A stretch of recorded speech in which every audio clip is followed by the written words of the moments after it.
Kristen, walaupun diperhadapkan dengan masalah yang berat, harusnya tetap kuat. Iya, walaupun mohon maaf, memang di rumah duka kan orang kehilangan mungkin keluarganya terkasih. Tapi Alkitab bilang ada pengharapan. Pengharapan apa? Pengharapan akan ketemu lagi. Karena di dalam Kristen tidak ada kematian kekal. Orang yang percaya pada Yesus tidak binasa dan akan beroleh kehidupan yang kekal. Yang percaya katakan amin. Nah itu loh, maksudnya walaupun keadaan berat, tidak ada yang membuat Anda dan saya jatuh dalam kekuatan. Anda dan saya tetap kuat. Yang percaya katakan amin. Jadi pernah saya di rumah sakit Dharma itu kan ada rumah duka di bawahnya saudara. Ya, saya bingung itu pernah suatu hari ada keluarga. Jadi ini agak unik. Memang saya sering pelayanan di rumah duka saudara. Ya kayak ya semua lah di Bekasi udah hafal. Ya di Jakarta apalagi saudara. Ya kuburan udah saya datangi saudara. Tapi jangan takut, jangan suruh bilang wah pendeta pencabut nyawa deh. Bukan saudara ya. Ada yang saya doain sembuh banyak, puji Tuhan. Yang mati ada juga. Tapi jangan takut saudara. Percaya, umur itu tergantung Tuhan. Amin. Saudara, ada satu keluarga ini unik. Waktu saya datang itu saya kaget. Kenapa? Karena waktu saya datang ibadah udah mulai.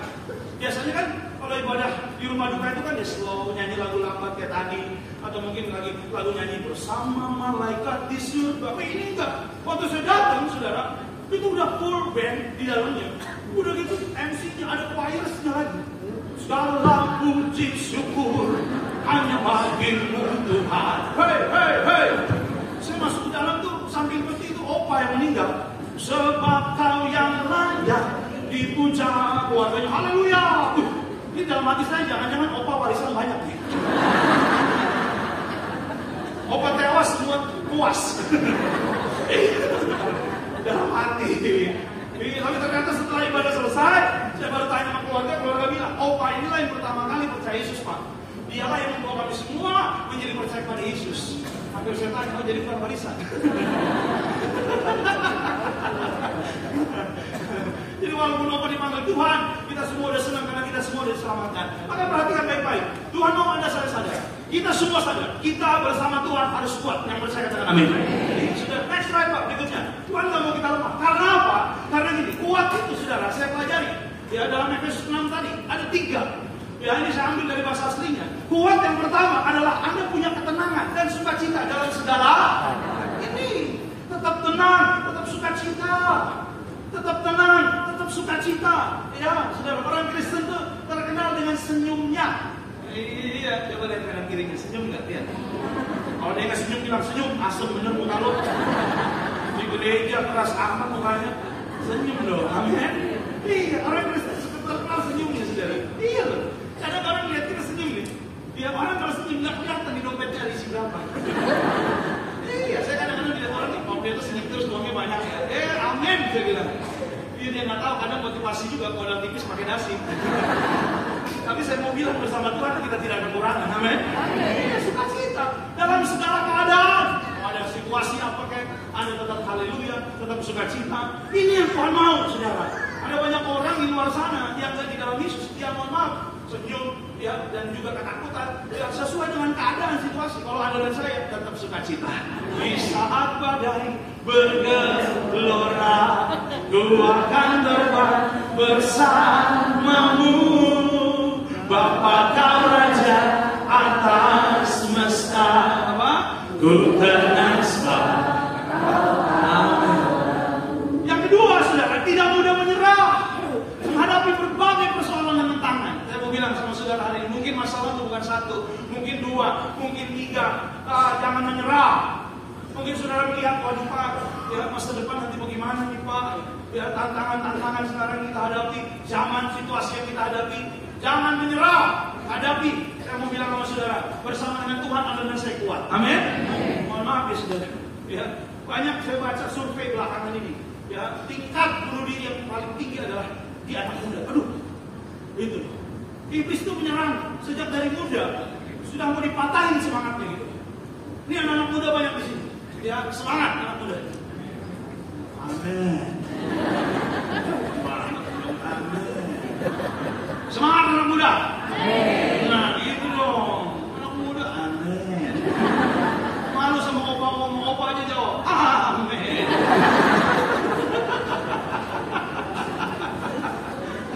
Iya loh. Saya baca tingkat bunuh diri tertinggi anak-anak muda. Dan saya survei kenapa? Karena takut akan masa depan. Jadi mereka nggak mau menghadapi tantangan, persoalan. Masa depan itu memang tantangan, masa depan itu memang persoalan. Tapi bersama Tuhan adalah saya tetap kuat. Amin. Saya punya anak umur 10 tahun yang paling besar. Saya berpikir 15 tahun ke depan. Saya berpikir 15 tahun ke depan. Ya mungkin eranya udah lebih canggih dari sekarang. Bahkan kalau sudah lihat zaman sekarang, banyak, ya maaf ya peran manusia digantikan robot, betul nggak? Peran orang-orang digantikan robot sudah. Itu di Amerika, ya robot banyak sudah. Sekarang udah mengambil alih. Waiters restoran, bahkan ada salah satu gerai McDonald, nggak ada orangnya sama sekali. Robot semua yang melayani. Di Amerika, di Jepang apalagi, biar robot banyak sekali mengerjakan baik bidang otomotif, kuliner dan lain sebagainya. Sudah boleh cek di Google atau lihat di YouTube. Robot sekarang banyak sudah. Amerika, Jepang yang paling banyak. Udah pernah ke Amerika? Jepang belum? Ya ampun sama.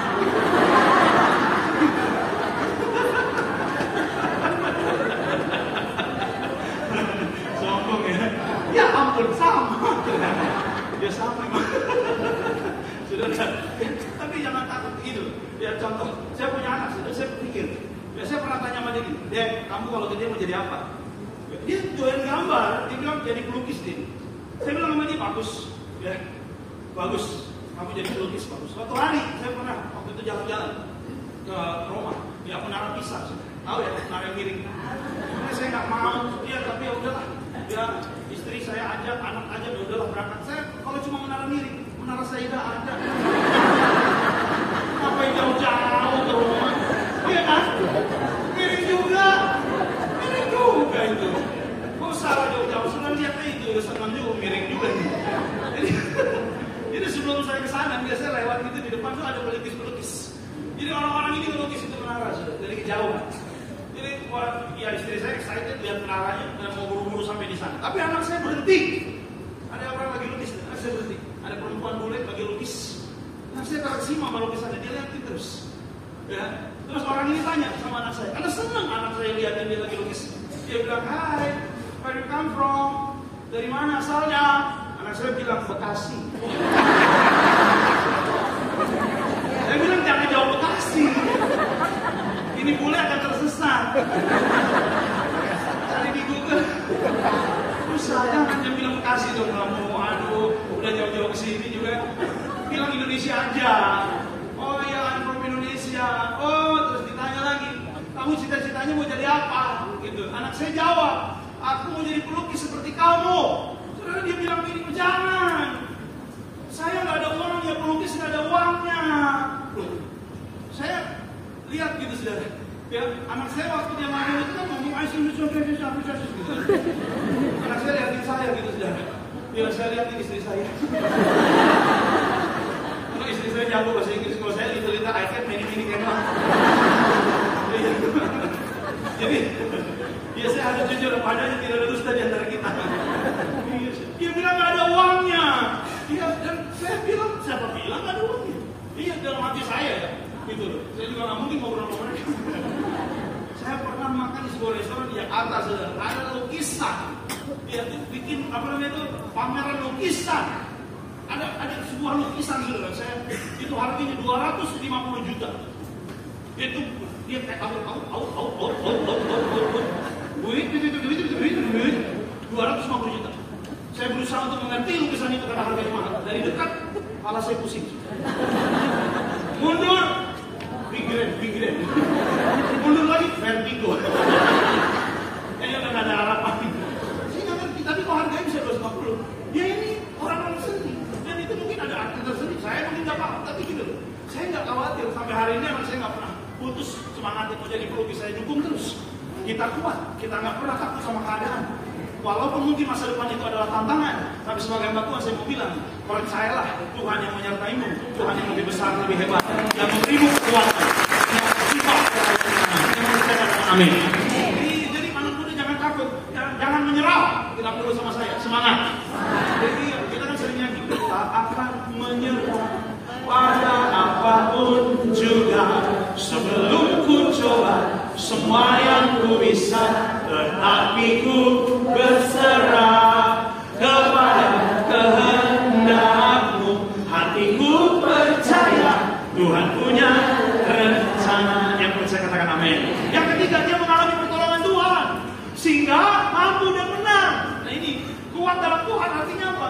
dia sadar kalau menang, kalau berhasil, kalau mengalami berkat, semua dari Tuhan. Kekuatannya dari Tuhan. Maka jangan pernah ada sombong dan bilang, oh hebat karena Tuhan, karena saya, bukan karena Tuhan. Nah ini kurang aja. Jadilah orang-orang yang menyadari seperti Daud, kehebatan dia, kekuatan dia, kemenangan dia. Dia bilang, bukan aku, tapi Tuhanlah yang menjadi kekuatanku. Maka saya percaya berkat saudara tidak akan pernah berhenti mengalir. Jadi ini yang namanya kuat dalam Tuhan. Dia akan menolong kita. Jadi hari ini ada tantangan, ada persoalan, percaya. Ya dalam 1 Korintus 11 dikatakan, pencobaan yang kamu alami, pencobaan. Ini dia adalah setia dan adil.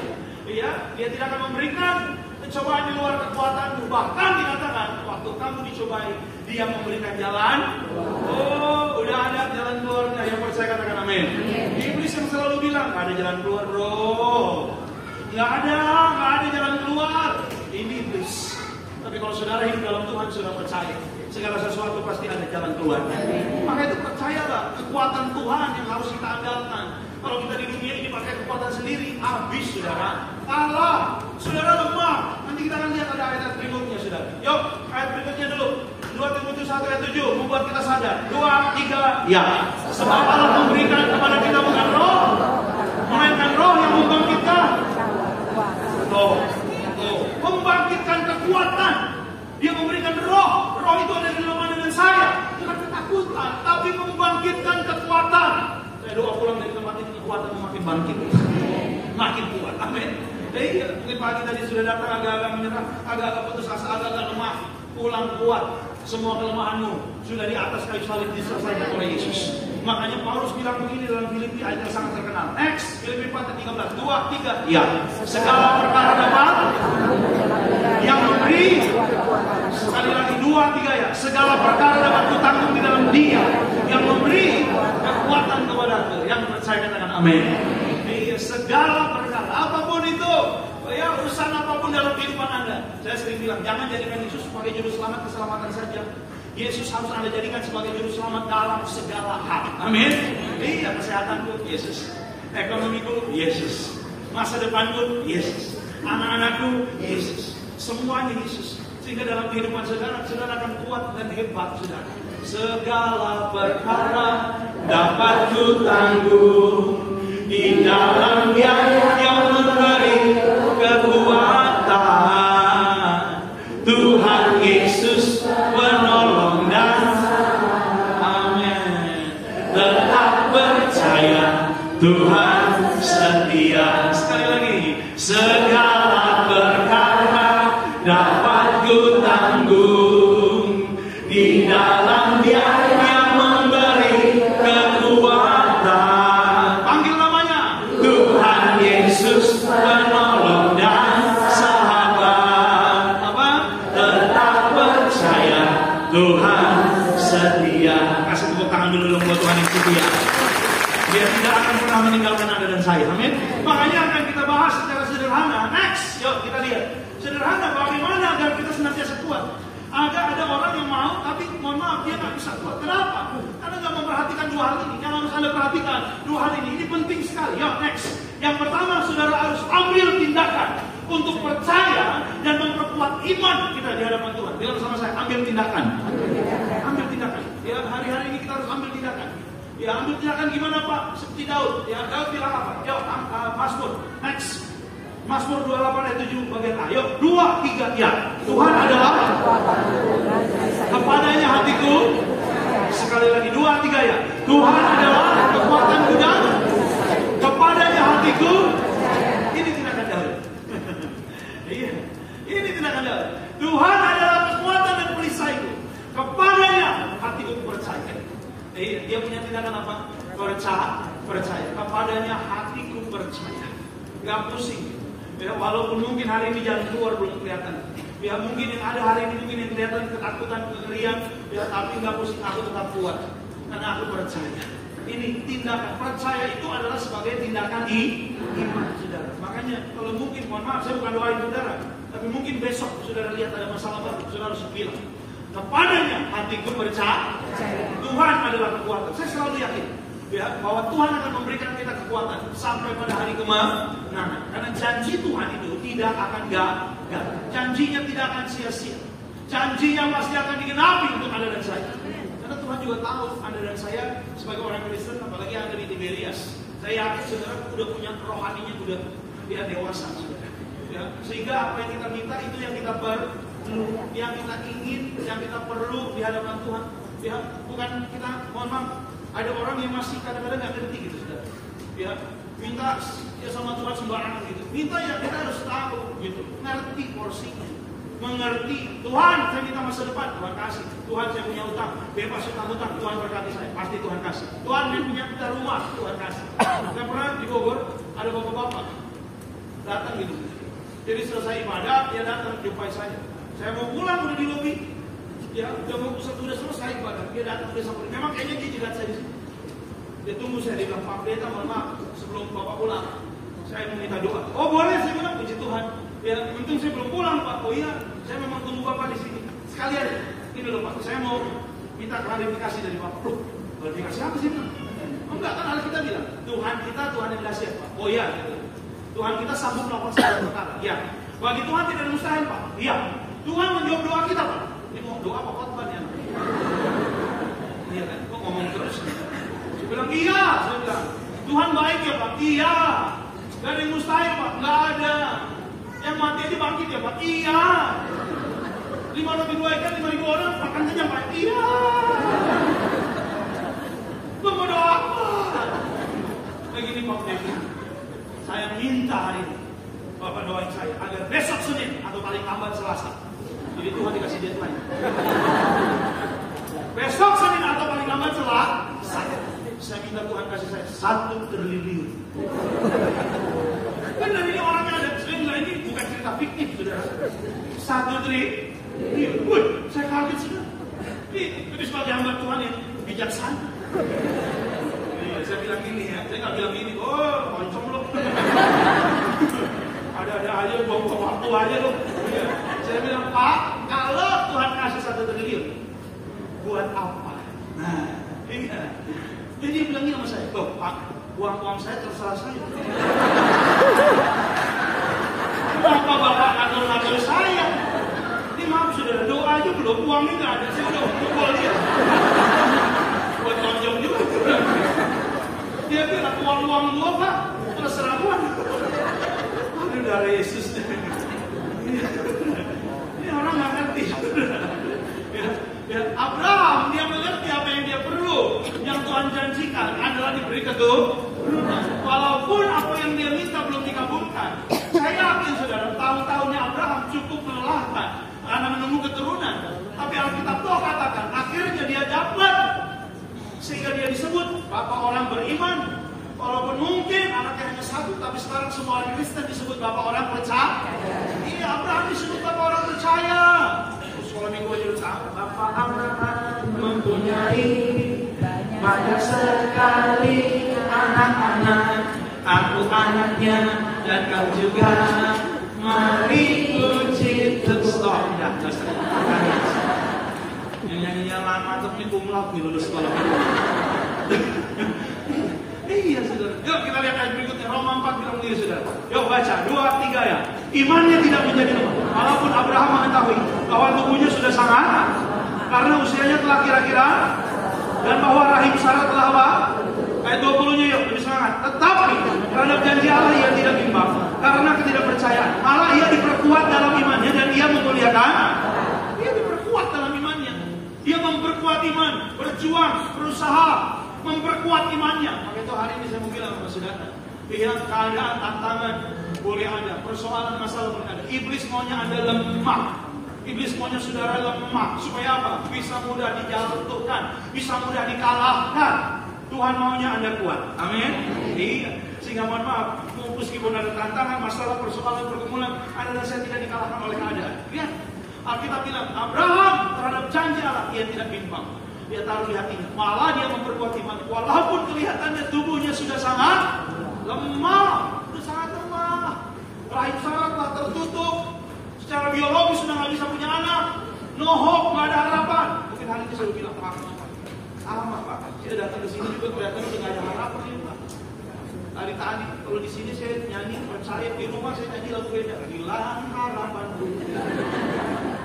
Kalau tinggal di Bekasi kota penuh harapan. Saya selalu bilang harapan kita harapan jaya, harapan baru harapan ini. Udah di ujung pun masih ada ujung harapan.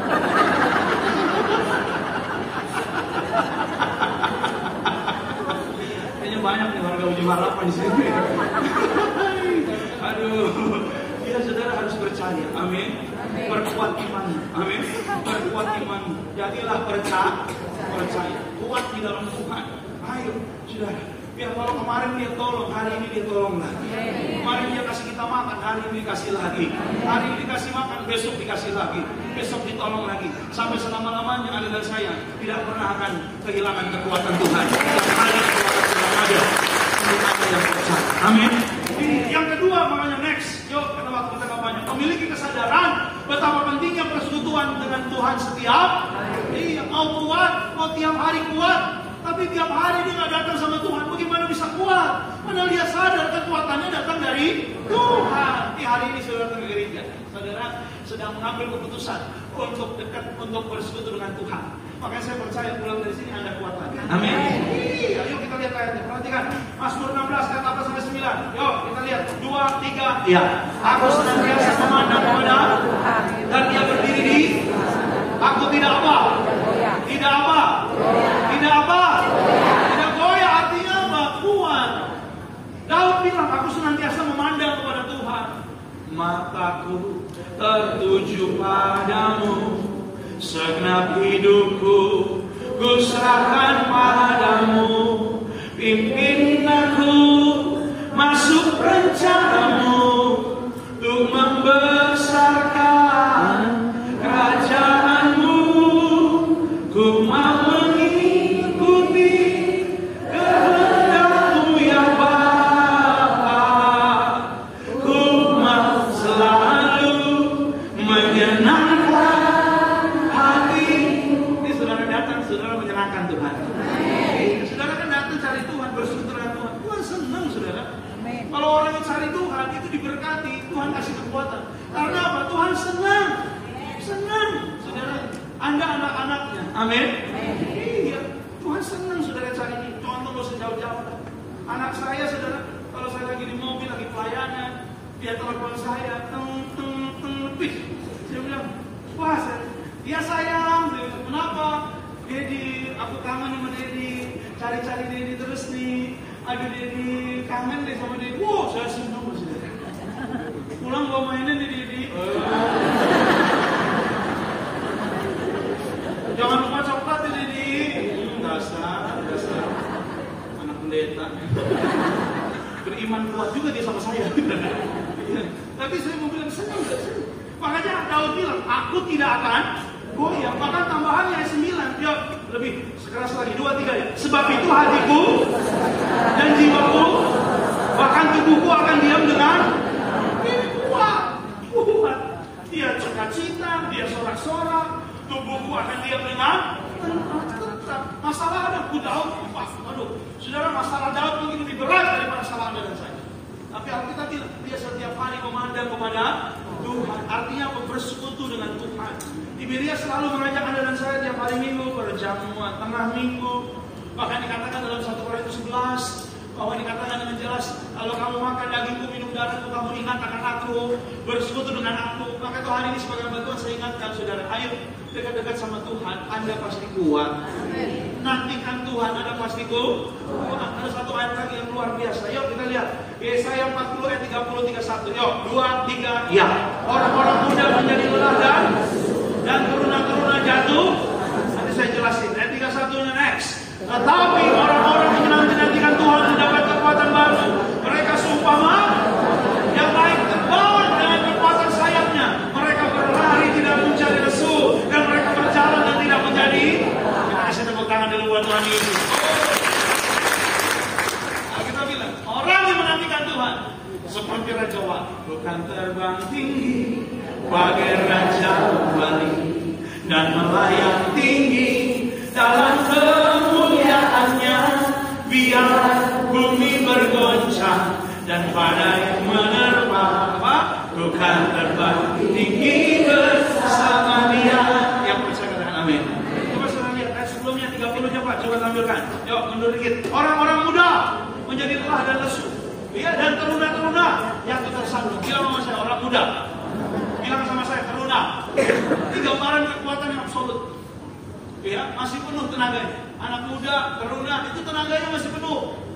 Artinya apa? Maaf, orang yang merasa kuat, orang yang merasa hebat. Oh, uang saya banyak. Oh, jabatan saya tinggi. Oh, koneksi saya orang-orang yang hebat, bintang-bintang. Mohon maaf, belum tentu kuat. Alkitab bilang itu kekuatan dia sendiri. Tapi yang pasti kuat, orang yang menantikan. Alkitab bilang orang muda dan teruna. Ini adalah orang yang terkuat. Tenaganya masih full. Walaupun kalau lihat Instagram dan TikTok, ras terkuat di muka bumi bukan orang muda, tapi mama. Iya kan, naik motor belok kanan saya ke kiri. Iya kan? Iya. Udah gitu pas dimarahin dia marah balik. Jadi saya pernah lihat videonya orang saya ke kanan, tek, dia belok ke kiri. Terus yang mau nyelak dia bilang, "Bu, sennya kanan."